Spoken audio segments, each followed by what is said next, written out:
Hey, what's up you guys? So today I want to talk about The Toll by NEAL Shusterman. So this is the third and final book in the arc of the SCYTHE trilogy. I have a book talk for SCYTHE and Thunderhead, so please check those out. If you have not read Thunderhead yet, I'm going to start off by rehashing what happened in Thunderhead a little bit, just so that you can have a clear picture of where Thunderhead leaves off.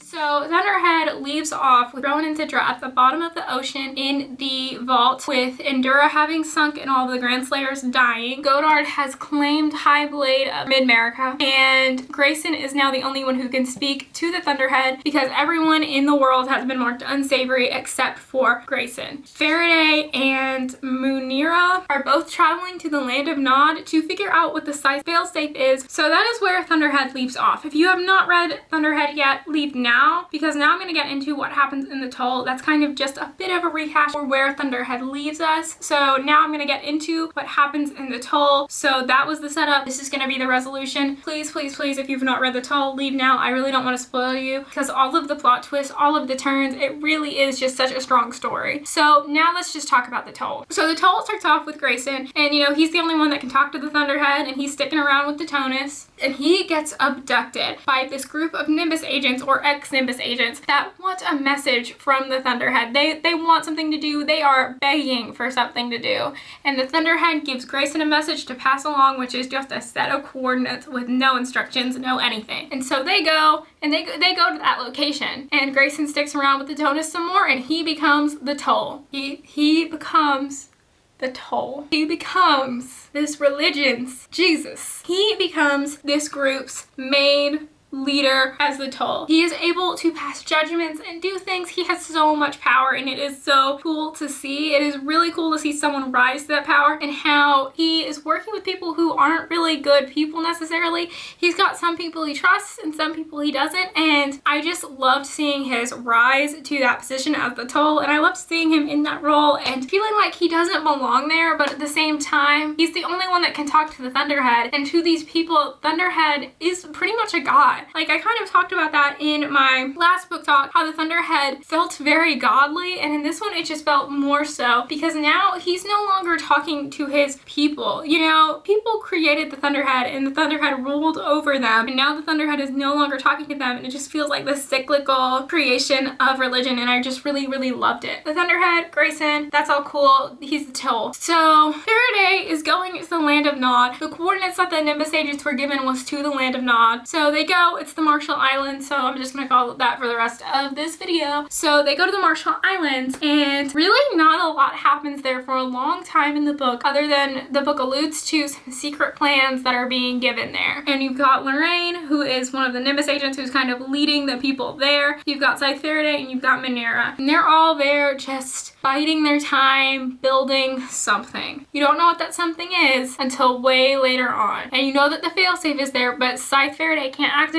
it because he needs another SCYTHE there. And I think that was a pretty cool, like, built-in secondary failsafe, was having that, so that you needed two SCYTHEs to activate it, because you know, one person could very easily use that power and abuse it, but you have to get someone else on board in order for it to happen. And I also really liked how what the failsafe does was lost to the people. Like, they didn't know what it was gonna do. They just had to take a guess and go for it. And I thought that was really cool. So anyways, next let's talk about Jericho. Jericho was like one of my favorite additional characters in this book. And so Jericho is going with the Amazonian, I can pronounce words, the Amazonian SCYTHEs, to try to uncover this vault which has all of the diamonds in it. They don't know that Rowan and Sidra are in the vault, but lo and behold, when they find the vault, Rowan and Sidra are there. So Amazonian SCYTHEs are hiding them for as long as they can, but then Godard is kind of onto their location, and he comes to try and capture them. So Anastasia is able to get away, Rowan is not. So he is taken in that scene where the fire and the fire was like, so, I was so nervous. I was like cracking up, but also like trying not to cry at the same time. It was a weird emotion that I was going through, but I was like cracking up and trying not to cry while that one guy was explaining to Rowan how you'll be able to see the flames. It'll look really cool. They're gonna blow the smoke away from and Rowan is just like, dude, I don't want to know this right now. Please stop talking, because he thinks that he's about to be burned alive. And that scene, it was so funny, but it was also terrifying, because I was like, this is Rowan. He can't die. You can't kill Rowan. So that scene, it was just, oh my God, I was just so nervous. And then when Godard realized that it wasn't Rowan on that pyre, I knew what he was gonna do. I knew what his reaction was gonna be. But like, that's a lot of people to just kill. Like, that's a lot. So, you know, that whole scene happened, and I cycled through the emotions in that scene. You know, I was laughing with the guy and Rowan, and I was like in tears with Godard and everything that he was doing. And I was just so shocked by the end of that scene. I had to take a little moment, a little breather, because wow, did that leave me in such an emotionally wrecked place. So after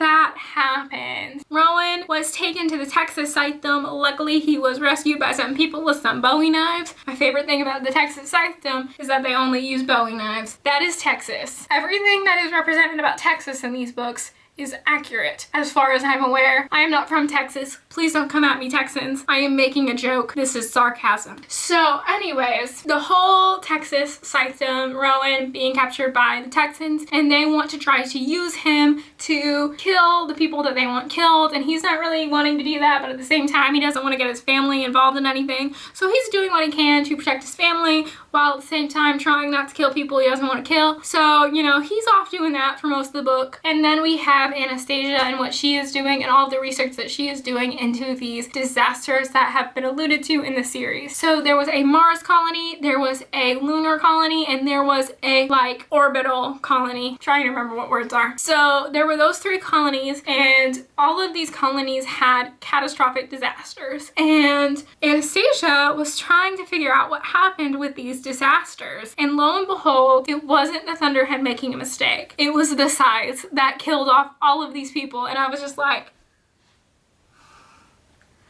oh my God. And it wasn't just any Scythes, it was freaking Goddard. It was our freaking bad guy. Like, he did this. He is terrible. If they were able to establish off-world bases, off-world places for people to live, gleaning wouldn't have been such an important part of their society. It wouldn't have been such a big thing. And so Goddard would have lost all of his power, and he wasn't there for that. I'm sorry if I'm sounding a little nasally. My nose is like weird right now. So Goddard killed all of the people on Mars, all of the people on the moon, all of the people in the orbital space shuttles. He was responsible for all of that. And so Anastasia was bringing this to the light of people that she could. And so while all of this is going on, there's also this thing happening in the background with the Tonus. So Grayson is the Toll. And so prior to Citra and Rowan's like rescue, he is acting as the Toll, and he does this for about a year before Goddard hires someone or tells another Scythe to kill the Toll. And so Scythe Morrison goes, he tries to kill the Toll, but he is caught mid trying to murder.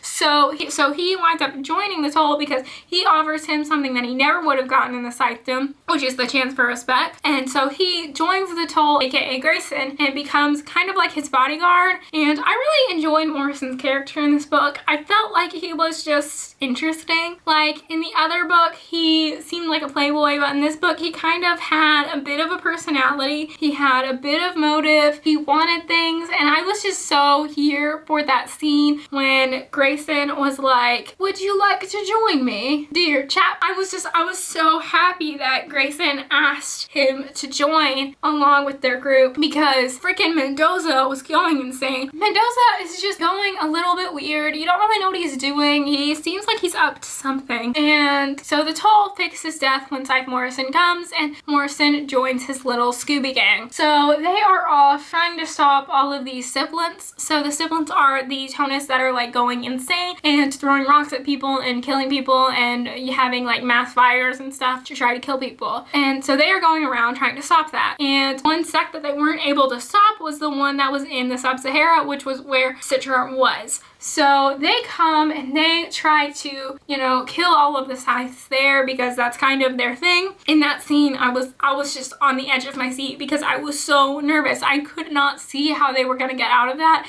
And freaking Tekamini, whatever whatever his name was, trying to like get all of his stuff. And I was like, dude, learn your priorities. Stuff is not that important. Your life comes first. When your house is on fire, the first thing you do is you get out the door. You don't grab your cat, you don't grab your dog, you don't grab your freaking backpack, you get your ass out the door. Like, oh my God. And I was just like, I was so stressed during that scene because I couldn't see their way out of it. So when Jericho made themselves deadish, I was just like, oh my God. I was like, thank God someone came up with a solution. And so I was so happy when they woke up in the revival center with Scythe Anastasia, and then the Amazonian Scythe walked in, and they were all able to kind of group together and come up with a plan, because I don't know what would happen if that didn't happen. They all go and try to find the toll, which they are pretty easily able to do because the Thunderhead wants them to. The Thunderhead knows all and is able to make all of the calls for everyone. The Thunderhead is my favorite character. So the Thunderhead, you know, is able to kind of organize this trip for them without directly speaking to anyone, which is kind of how his workaround has been, which I really enjoyed. So he does his little workaround. So the Thunderhead does his little workaround and is able to get Scythe Anastasia as well as Jericho to the toll. And so from there, we kind of have this group that has come together a lot better and very cohesively, and I really liked how this group came together. It wasn't like the Phantom Menace where they were just walking around. There's this kid that's like, there's a sandstorm coming, come walk with me. Because that freaking happened in the Phantom Menace. That's part of why that movie is not a good movie. I can stand here all day and talk about the things wrong with the Phantom Menace. It's really important to make your group come together naturally, and in this book it really did, because they all needed each other for something. So you've now got this group that includes the Toll, Mendoza, Scythe Anastasia, Scythe Morrison. I'm missing some people. Sister Astrid. I feel like I'm missing someone else. But you've got this group that has now come together, and they're all pretty reliant upon each other. And then the Thunderhead tells Grayson what his plan kind of is, because this sibilant sect that attacked the Sub-Saharan Scythedom has prompted Gordard to go on this worldwide rampage of, we're gonna kill all of the Tonists. The Thunderhead tells Grayson to tell the Tonists to take their dead and just put them in refrigerator trucks, and all of these bodies are being shipped off to the Marshall Islands. And Grayson doesn't know what the plan is for these bodies. He just knows what is happening with these bodies. And so everything is coming together at the Marshall Islands, and you're just curious, so curious what's gonna go down. You know, Rowan, he on his like murder mission for the Texas Scythedom, he gets stopped by this thing called Cyrus, and he doesn't really know who Cyrus is or what Cyrus is. And I freaking loved that moment because I knew. I just knew, because after what had happened with Jericho earlier, where the Thunderhead had taken over Jericho, I knew that he was gonna make himself some human bodies. And so Cyrus was essentially a human child of the Thunderhead, and I was so in love with it. As I said before, the Thunderhead was my favorite character in this book. So Rowan goes and travels to the Marshall Islands, and so everyone is now at the Marshall Islands, and they now all know what the plan is, because there are rockets on the Marshall Islands. Those are the plans that Lorraine had been sent, and I was like, oh shit. The Thunderhead is gonna try it. He's gonna try to get off this freaking planet. He's gonna do it. This is gonna be awesome. I am here for space travel. So, oh, but there was this moment before we make it to the Marshall Islands where Citra like ran into this dock worker, and he recognized her, and the dock worker put a little homing beacon on the freaking ship, and I was just like, no, no, no, no, no, no, no, no, no, no, no, no, no, no. Like, that was all I could think. I was like, no. And then every single scene from then on out, I was like, but there's a homing beacon on the ship, but there's a homing beacon on the ship, but there's a homing beacon on the ship. So I was waiting for the Thunderhead to do something, and then when the Thunderhead woke Grayson up and he was like, I think you should leave, Grayson was like, nah. And the Thunderhead was like, I really think that you should leave. And then Grayson got it, and I was like, no, no, no, no, no. And so then, you know, the whole ending thing really happened, and I was just like, I was freaking out. I was literally freaking out when that was going down, because like, I was so scared. My characters were going to be hurt. I knew like something bad was gonna happen. So Sister Astrid wants to make one of the ships before Tonus, and I freaking loved that. I loved how she was able to argue with the Thunderhead to get him to support this Tonus mission to the furthest planet away. And you know, they had like the worst survival chance, but I was like so excited for that, and I really hope that she made it. I mean, I know that we don't get any conclusion on that, but I really hope that she made it, because I thought that her whole thing was was just so funny how she, you know, really believed in this religion, even after Grayson was like, I'm not really any religious prophet, I'm just a guy who can talk to the Thunderhead. And she was like, he's still a Toll, I love him, hashtag Toll 2020. I was here for it. So the ships start going up, but Godard is en route. He is on his way there. Everyone is trying to rush to get into a ship to get to safety because Godard is going to kill anyone he sees. So Godard shows up in his plane. All of his other plane friends leave him because they are now scared because they know what they're going up against when they go into this area. They know that they're going up against the Thunderhead when they saw those rockets. So Godard starts trying to shoot these freaking spaceships out of the sky, and I'm just like, no, that's so much money, first of all. But second of all, like, there's so many people on those ships. Like, I know that they've all already kind of been killed, but there's so much potential there. Like, space travel is really, really cool. Like, I don't know, maybe it's like the engineer in me that's like, I really love discovering things.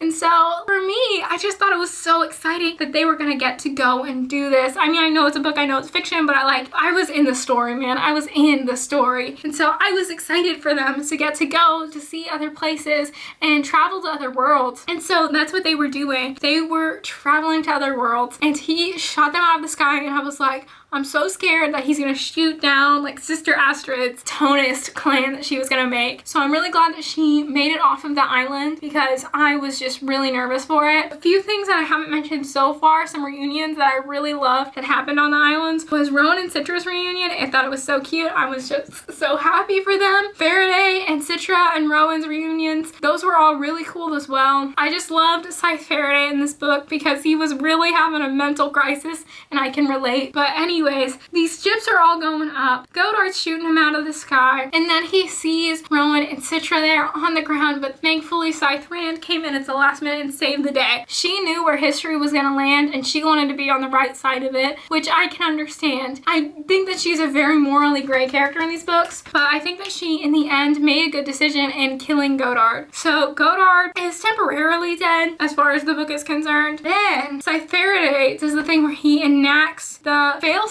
Oh, let's talk about Rowan and Citra for a second, actually. So Rowan and Citra, you know, they're still trying to get up into this one ship, and Citra gets hit by some of the shrapnel of another ship that Godard had just blasted out of the sky, and she dies. And I was just like, oh no. And so anyways, I loved what happened with her character in the end because I just thought it was so beautiful. And like, I loved Rowan and how he reacted to it. He was like, if this makes our chances better, I want to be there for her. So I'm gonna do this for her, and I'm gonna lead these people, and I want to reset to when she, you know, knows me. I want to reset to this age right now, and I loved it, and I'm so curious to see like what their life is like on this new planet that they're on. And I'm just curious to see what this world would become, or what this universe would become in the years to come, because they've finally done the thing that is really cool to me, which is travel in space and make an intergalactical presence. So anyways, I thought that was all really, really cool, and I really loved it, and I was so here for it. And now let's talk about Scythe Faraday and the failsafe. And the failsafe, I thought it was so smart. I was like, dude, this should have been done from the beginning. Like, when I was thinking about it, I was thinking that the failsafe was gonna be allowing the Thunderhead to take control of it and just randomize it. And this essentially does randomize it without giving the Thunderhead that control, which I think is really smart, because giving an AI that kind of control, it's an AI, it's not gonna like go evil on you, but you need that sort of trust between people and their government, and since the Thunderhead is the government, they need that trust. So I just thought that that was a really cool failsafe, and I kind of love how the world was left off with the Thunderhead being this presence that no one can talk to anymore, and no one knows when they're ever going to be able to talk to it anymore, and so it's become this god figure for everyone, and I just loved it. I love the Thunderhead. So I love this book. I feel like I cannot say that enough. It was a 5-star book for me. I highly, highly, highly recommend this series. As always, I post videos on Tuesdays, Thursdays, and Sundays. If you like this video, please like and subscribe. Comment down below what your thoughts on the Toll were. I will see you in my next video. Bye!